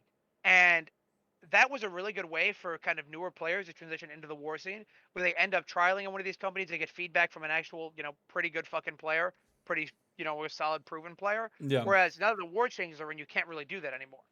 You only have one defense a day. Okay, well, they're going to use it on their main territory. There's not going to be a second territory anymore. So where do these new players get in, right? Yeah, yeah. I So think I think a lot of people are scared that the changes are going to push away like kind of old school players. exactly, and that's the other thing too, where it's good. I don't know. I don't like it because I don't think it helps the new players as well for the exact reason I just listed out. I see. So new Yeah, I players see are what going you're to have, saying. yeah. So new players are going to have no position to get in except make their own companies. But I mean, I don't think the avenue for new players to get into wars is to make a new company. I don't think it's realistic. Again, because of influence issues, also because of how far the gap is right now, and it's way, way, way harder to teach 50 people the game than it is to teach a couple people every new war. Yeah, And changes like this just make it worse and worse. yeah, I agree with what you're saying because essentially you're just you're going to be gatekeeping a little bit of what the a little bit of the more hardcore war scene. But to be honest, and like I've been saying on my stream from time to time, is that I just don't think that there's going to be enough. I just worry if there's going to be enough demand from the casual player base that really wants to form a company, get push that influence, push that territory, and try to go. It's like I just don't see that. I hope. You know what I mean? Like, I don't know if you do, but I don't know, man. I just don't know if that's realistic for a lot of people. I mean, if you think about it, so okay, my company leading experience started with Imperial, and Imperial was it was kind of a one-man show with some people helping out here and there. Hmm. That type of shit. I was unemployed at the time. It was a literal full-time job. I would wake up and I would literally spend the entire day working on managing, setting up the company, recruiting people, stuff like that. Um, for someone new to come in and take on that kind of monumental task is insanity. Yeah, Nobody, just it's being not honest. easy. It's not easy. Like Yeah, rostering and shot calling and trying to lead a company, it's almost a full-time job in New World. exactly, exactly. And the thing is too, having to do that from a position of learning the game and everything, it's not realistic. There's a lot of companies too that have been around for these past few months. I'm not gonna name and shame or whatever, but Of they've course. been grinding for a while, and it's really hard, if not impossible, to catch up to some of the higher end companies, right? Yeah. And it's no fault of their own. It's not even that their players are bad or anything. It's just so much to do, so much to catch up with the new world that it's just insanity. And some of those players and some of those companies that were having a rougher time have made those transitions to companies like Supple or to Dropouts or to Boog or to whoever. But that, I don't know, that entire avenue is gone, and the expectation of people to be able to just make new companies and go in because of work cooldowns is also ridiculous. Yeah, They're I just going to think lose those zones in 3 days and demoralize the entire group. Yeah, it's funny that you bring up demoralizing because man, like I don't know how many times I personally have even been a part, and like even though you're trying to like you're trying to juice up your squad, you're like, nah, guys, it's just a loss, it's fine. We're gonna bounce back. It's like once people get set in stone and demoralized and stuff, it's so hard to bring them back. Like there's Exactly. nothing you can do. You can't force these guys to come out and push a territory, you know? Exactly. Exactly. And it's like at that point, that's when you see companies start to disband or fall off or whatever else. Um, and it sucks, but it's also kind of the reality of the game, and that's like why I really don't like the war changes. It doesn't do anything to address the actual problem with the casual player base in Yeah, New World. I think, and I know this is unfortunately something that we probably not aren't going to see for a while, but I've said it for months and I've said it for a long time, but I really think that we need to have a war game mode for sure. Like Yeah, I agree. we need something just to because like you need something that's going to incentivize people to want to play wars because like you're trying to incentivize a group of people to not only like you said roster lead a whole company, but these guys are going to go in and 9 times out of 10, unless if these are new players, they're going to get dumpstered, they're not, they're going to get war camped. They're going to be like, what is this? Even with some of the quote unquote low tier companies that own side territories, like they're still at least they have a foundation. That's what I talk about. Companies having a foundation. You know what I mean? Like Yeah, even if like let's say for instance today in Orofina we caught Yeet versus Downfall. Like these are companies that they're not fighting against like they're not being able to have competitive wars against like blokes or cosmic scales or things like that, but they have foundation, and it's like even companies like that are going to heavily be like stomping any new company that comes in. It's going to take them wars and wars and wars, VOD reviews, everything to get to that exactly. point. And it's like unless they can pull somebody from the outside like a caller, somebody that's willing to do that, I just don't know if that's possible. You know what I mean? Exactly. Exactly. It's not even just that. Like even going through those VODs, let's say you have 50 players. I realized this very early on. I was in one of the first companies in NA that started making or requiring VODs. And this was back in June or so, June or end of May. And I remember I sat there with my co-jam at the time, Slippery, and we sat there and we're like, dude, how the fuck are we gonna actually go through all these VODs and reasonably, get through these, assess them, Decipher them, take us yeah. through? Yeah. So we got to a point where we're like, okay, these guys are good. We're pretty sure they're good. Slash, no, they're good. Let's not even touch these VODs. And we'd end up going through like, 5 to 10 VODs at Mhm. night, sitting there, and I mean, we would start at like 5 o'clock. We'd be done at fucking 10 o'clock, midnight, whatever. And it's like, dude, holy shit, we've barely gotten enough notes on these guys. How the Yeah. fuck are we gonna do the other 40? EU has a good setup where they had, or at least when I was in Parabellum, I was one of the coaches there. They have a coaching system, and you go through, you analyze VODs for your role. Let's say I play VGIG, step up, have some good game knowledge, prove that I can be a good coach. I Yeah. would coach the other VGs in the company. Some like 2, 3, 4 people would do melee, so on and so forth.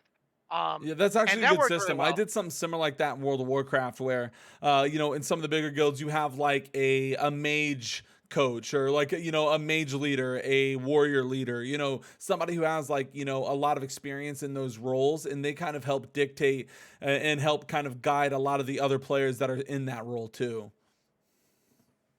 Yeah, exactly. Mhm. And without having something like that, And again, the thing is, a new company, you can't have something like that. It's just not realistic, right? Yeah. You don't have the players in background for that. It's really rough. And also, I actually want to mention, I noticed when dudes mentioned your chat, something with fresh servers. Even then, it doesn't really work too well. There's some, like, for example, I don't think every fresh server right now, the top companies, I think, are a legacy company. That's the problem. So, for Hmm. example, I play on Devourer, right? The Yeah. companies there, it's like my company, Declared, and then I think that's about it that are super competitive. And both of our companies are like, I mean, objectively, we're pretty Who's your shitty. company on Devour, if you don't mind me asking?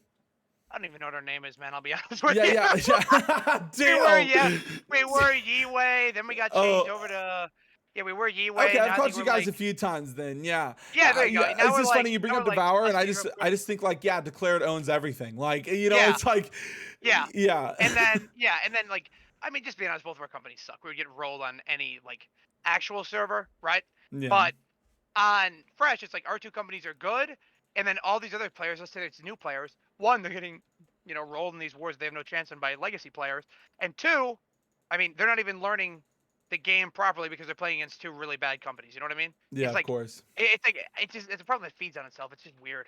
Yeah, and I think that Um, comes down to just the way PvP is presented in this game. Like I feel like this game has so much potential for such good PvP, and obviously I still think it does. Like I still think the PvP is fun. I think it's there, but it's such a rough spot. You know what I mean? Like mhm, I just feel like PvP is kind of overshadowed by some of the PvE content that is trying to be pushed. for sure. But I will say the one thing with PvE content, and I think it's actually a good thing. I think PvE they should have left wars the same, in my opinion. Fix the fucking influence garbage, and then we would have been fine. True. But PvE, okay. There's not a single successful MMO that's still alive that does not have a strong PvE scene. 100%. Yeah, Um, and 100%. yeah, yeah. I'm a PvEer. I'm a former professional PvEer. I'm biased. But them moving towards PvE and bringing in more good PvE content, bringing up, I know they talking about raids next year. That shit is really cool. Oh That's just yeah, gonna attract players and keep people interested on the casual side. for sure. Yeah, and that's what's really good about PvE. I mean, dude, there's so many players that haven't even looked at a war. I know it's That so I know of on sad, these but servers. yeah, Yeah, but at the same time, it's good. I mean, these people are just grinding mutations, whatever, enjoying the PvE side of it, yeah, and that's a good thing. Those are people that are still in the game, they're still contributing to the game, they're still part of the player base. for You sure. know, it it sounds weird, but it's keeping the game out of development hell. You know what I mean? Yeah, of course, and I do agree to that. And I know we talk a little crap about PVE from time to time, but the reality is, you made a great point. No MMO survives, but just off of PvP. That's not going to happen. Exactly. I think the best thing for the PvP scene right now is going to be kind of like, unfortunately, taking a slight backseat and letting the PvE content thrive. And once PvE can kind of get into a good, like a really good spot where like everybody in the PvE scene, they're doing their own thing, they're thriving, then I think they're going to probably take a heavy look at PvP and kind of do a big revamp. I think that's kind of what the move would be, at least from my perspective, from what I'm seeing. Exactly. I would agree with that a lot. And to be honest, this is probably another controversial take, but feel like if they literally just cut influence pushing down the fourth, like Corey mentioned, and then Hmm. frankly, I think they need to cut the war roster size down. There's something Really? they kicked They need around. to, Yeah, you think so? Okay. yeah. So, and the reason why I say that, again, controversial. This would probably suck for EU. I don't think I think it would help NA a lot. But not because of anything else. Where, okay, they kicked it around back, moving it to 40 players back when the servers were all 2K pop and everything, and it was popping. Nowadays, I mean, let's look at any peak. Okay, 70,000 players online. If you look at like Valhalla, 1.9K, COS 1.5K, 1.5K or Athena, Hmm. 1.1K Marama. These servers still have players, but consider like when the game came out, all those players wanted to play War. Now you have a lot of people that are dividing into PvE that want to focus on PvE, that type of thing, which again isn't a problem. It's a good thing. It's healthy for the game. Yeah, of But course. there's not that many people that are interested. There's not 50 people. There's not enough people on NA to make 3, 4, 5, 6, 50-man competitive War rosters. We've seen Yeah. it every single time and time again. Like Themyscira, for example, it was a nice little experiment with the top end PvE or PvP community, but there's not enough of a player base to make that work. At the time, Eagle was really good. We were really good. Sub was really good. Everybody else was kind of falling to the wayside, right? Hmm.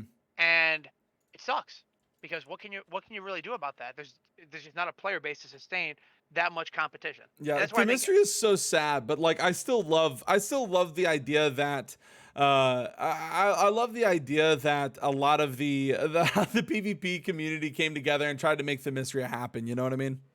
yeah, exactly. And It was it also sad, it was tragic, but I still love it. yeah, and it was a nice idea. It was a good idea. I think a lot of it was aimed in the right direction, but at the end of the day, there's only so much you can do, right? Not enough players. What can you do? You can't stack a lot of Yeah, for companies. sure. It's the same story across every server. 2 to 3 companies storm away to the top, and then the rest are kind of left, by the wayside. And it sucks, but again, it kind of is what it is. Yeah. Actually, Op was pretty good on the server too. Forgot about Op. Yeah, and it's definitely been interesting overall. I think New World definitely is in. We've seen it in worse. We've seen it in a lot worse states. I think some of the Yeah, bugs and stuff are obviously a problem. I still think the fact that we haven't seen the target dummies get changed where defenders can still stack up their ult inside the fort is kind of bonkers. I can't believe that is still in the game. I know that's it's kind of minor at this point. Like people are, attackers are just playing with it, but I still think it's wild. I don't know if you have yeah. any opinions on that. Like, I feel like just being able to constantly charge up your heart gym is just kind of silly. I'll be honest with you. I have. I know this is actually going to be a controversial take because I know a lot of people are passionate about that. I have never once in my life cared about people being intersect on dummies. The attackers have door frames and stuff like that, or they can just pad for free on the outsides. But with Yeah, how the war's been progressing recently on attacks, it's only really an issue if your company's like spamming regroup and stuff like that, right? yeah, yeah. Of That's when you course. start getting fucked over. And also, what Shin said in true too. Back then, getting those, everyone's Yeah, fucking detonate was stacking. popping Getting off. a million detonates, that's when it was an issue. Yeah, Well, it's more diversified. Roots are still really good, obviously. Bio bombs, obviously insane. Stoneform's still good here and there, but you don't get as much impact out of it as you did before. I think it's still a design flaw and needs to be fixed. Don't get me wrong, yeah. but I don't think it's dictating the game near as much as it was when Dead Yeah, was. exactly. Yeah, like somebody said in the chat. It's not necessarily it's not as OP as it once was, but it's still just cheesy. Like it's still just Oh like, yeah, bro, yeah, why? and that, It's like why is this still a thing? Like I think if anything, it just shows a little bit more of the how as a whole PvP, the community here, we just get used to things like that. exactly. Like And I mean, like those little things. yeah, I mean, just on that same vein, I was looking at some of my VODs from November the other day. Just going through it, watching some November VODs, some December VODs, whatever. And dude, I forgot there was shit like the movement speed bug in this game where Oh you my would God, take the I, movement bug, bro. you would take a shower, or I don't even fucking know, dude. Something would Oh. happen, and you'd be slow the entire world. Like, all right, peace.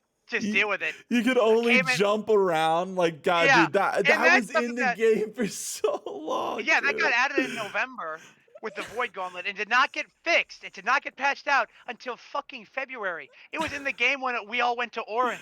That is crazy to think about. Yo, were you ever in a position where I was in this position so many times?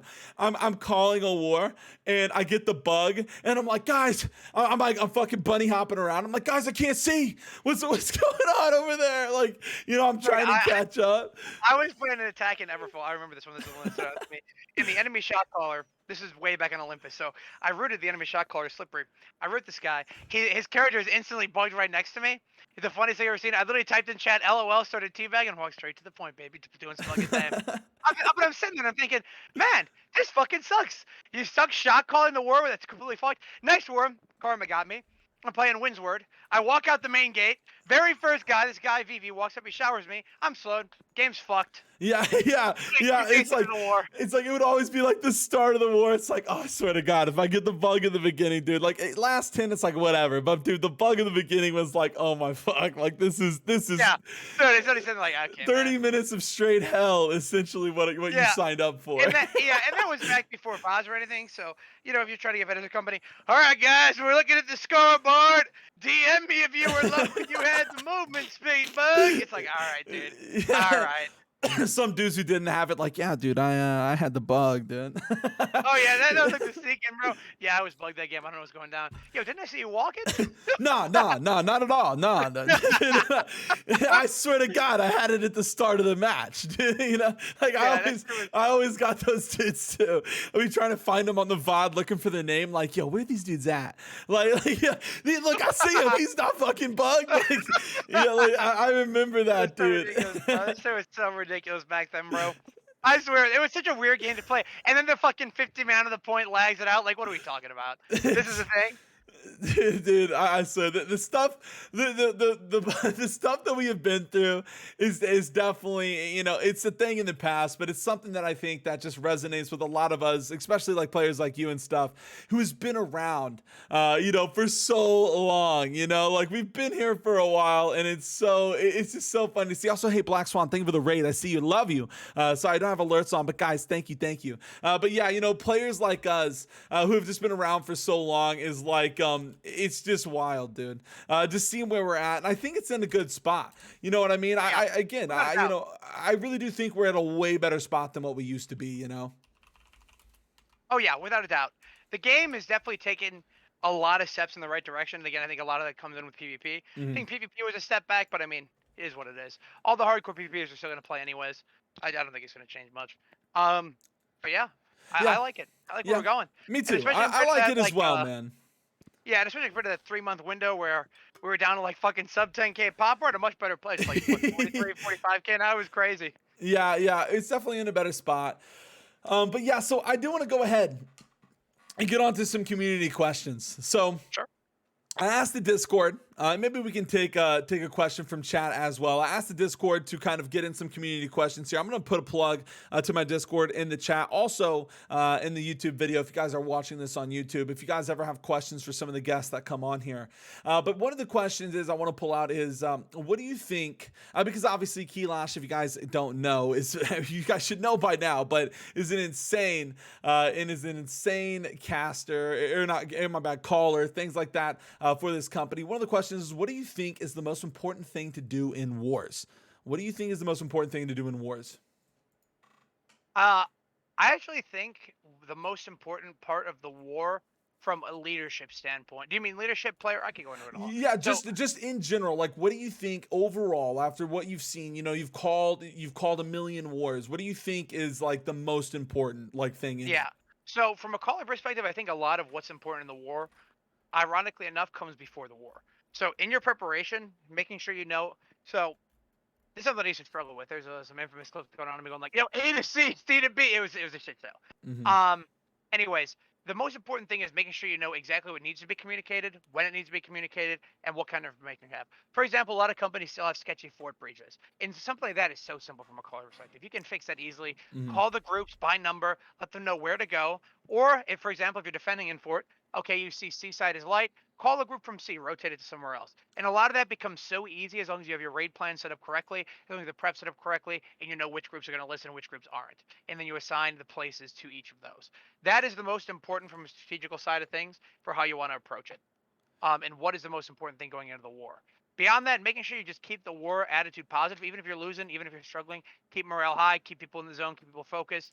You know, even something just like a big wipe, go like, nice guys, good shit, keep it up, maintain the tempo, we're pumping. Something like that. Something like that. That type of shit is so important in the war. Oh, for sure. You want to gas the boys up. You know, you want to make sure you want to make them feel like they're gods. Like you got this. You know, because they need that kind of leadership. I was gonna say personally, morale. Personally, from at least from my experience. Now, obviously, things are getting way more technical nowadays since I was really, doing a lot of shot calling. But morale, I think, is huge. Just keeping that morale high, trying to make sure that your squad is not tilting, because sometimes when you get those points to 99% and and it goes down and you lose, it's like, oh my god, it's so easy. You can hear the sighs in the comms, you can hear the fucks, you can hear like you can kind of get that feeling and like, no, we gotta stay positive, keep it going. I do love that answer though coming out. I love seeing it. What is up, Line Joe? But I do, also another question coming in. Who is better, Baboon or Curio? Well, I mean, Baboon is Dropout's finest, man. And without question, You know, Baboon joined Dropouts. Kirio's been smoked ever since. It's as simple as that. Simple as that. But I do have to say, you know, Kirio's he's not doing too bad. He's got a potential redemption arc. I played him in Strike tonight. I liked what I saw. So maybe he runs it back someday. But as of right now, Baboon Banana is just a clear W for me. After all, I don't know if you noticed, but the Kaz company that did defeat Boogaflu and Windsward was named Baboon Banana is greater than Kirio. Simple as that. Damn. All right, and then one more question. This was just submitted. What do you think is the most competitive server in NA history? I think probably Orin was the most competitive. And it went out at the beginning, but once Ethereum kind of got rolling again, Supple got, or got into their groove and everything, obviously, shirking for it.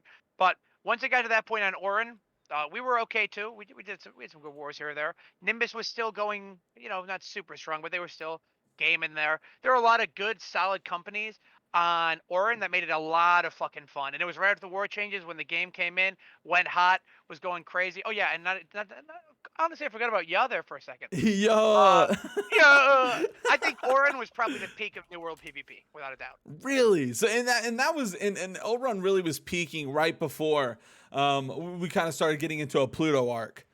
Exactly. And the So Pluto arc, yeah, the Pluto arc was fun, yeah, going off, but I feel like that server spawned and then died within like 2 days. It was well, yeah, crazy. you now from my perspective, I was popping off on Pluto, and I just started getting Pluto Hono, and then I had more people come into my stream saying, "Yo, have you not heard of Oran, Oran and stuff?" And I was like, "Yo, okay, we gotta catch this." And I caught a couple, and then that's right when I think Oran pretty much ended. So yeah, so you think Oran was the most competitive? That's awesome, though, man. Yeah. It's awesome. From what I've heard, I think that was the case too. At least from a lot of people have said. Like I talk to a lot of people obviously every day, and a lot of them are like, "Yo, this arc in this arc in New World was like absolutely goated." Yeah, I mean, it was great. And I think one thing to show off too that really kind of signaled the end of that era, I think when Ethereum died off, it was actually it was pretty bad for the scene.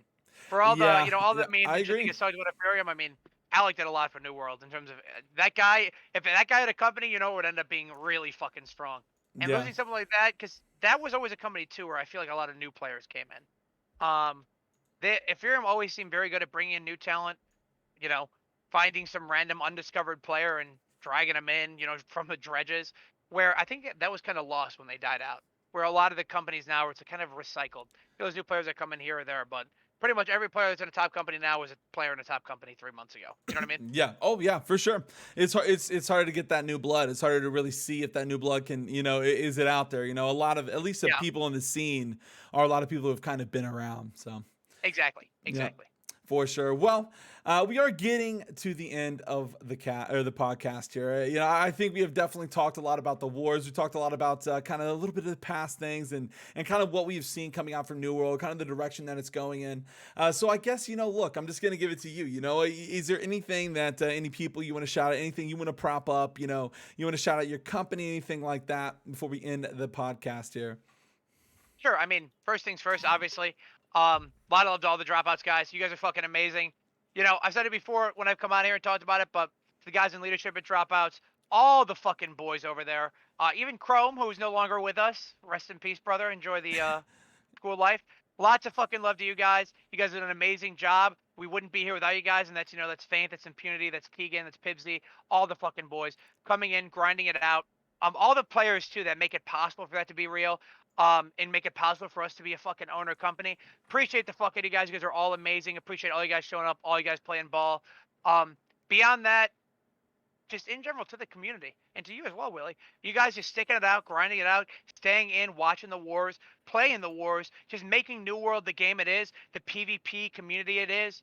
I mean, much fucking love to you guys. Much appreciated. I wouldn't be able to do what I could do without you guys. Willie wouldn't be able to do what he does without you guys, and Facts. neither would anyone else that plays New World. So a lot of fucking appreciation to you guys. You guys, the community is so much fun to be in. The game gets so hot. There's always the heat, the drama, all the fucking vibes that come along with it. So thanks to all you guys. Obviously, Shinj. Shout out to EU minus Bonsai. You know the vibes. No, I'm kidding. But again, lots of love to the New World community. All you guys are the reason this shit can happen. So thank you, thank you, thank you. Really fucking appreciate y'all. Awesome. Hey, Kelosh, thank you again so much for coming on the podcast. And, setting some history here, being the first ever guest to kind of make it on here. I do want to thank you again just so much. It really means a lot, again, being able to pull people from the community here. And you willing to have this conversation and kind of talk a little bit and just kind of chop it up about New World specifically and kind of get to know each other a little better. And you never know, maybe we can happen again in the future. So, Kelosh, man, thank absolutely. you. Yeah, of course, man. Hey, thank you so much. And you have a great day. Guys, a round of applause coming in for Keilosh, guys. You'd love to see it. Keilosh, much love, dude. And I will chat with you another time. For sure, man. You have a great night, Willie. And thanks Yep. again for having me on. It was a fucking absolute pleasure. Have a good night, brother. Of course. Peace, man. Peace. Yep, you'd love to see it. And again, guys, look, now we're going to be I'm kind of going to be ending this a little bit, but if you guys happen to be watching this on YouTube, remember to hit that sub, hit that like. It is appreciated. We're going to be trying to get this on YouTube every week, maybe bi-weekly. We're going to be trying to, get people in from the New World scene, whether it's streamers, whether it's, shot callers, anybody, company members, anything. Let's have some fun. I just want to get more eyes, ears, more more people, getting getting involved with the community. That's the biggest thing here. Keilosh, obviously a big person involved in that. So I just want to thank you guys so much for tuning in, for hanging out, whether you watched it on the stream or you watched it on YouTube. Thank you so much for tuning in to the very first Late Night Willie podcast. Let's get it. Thank you guys so much.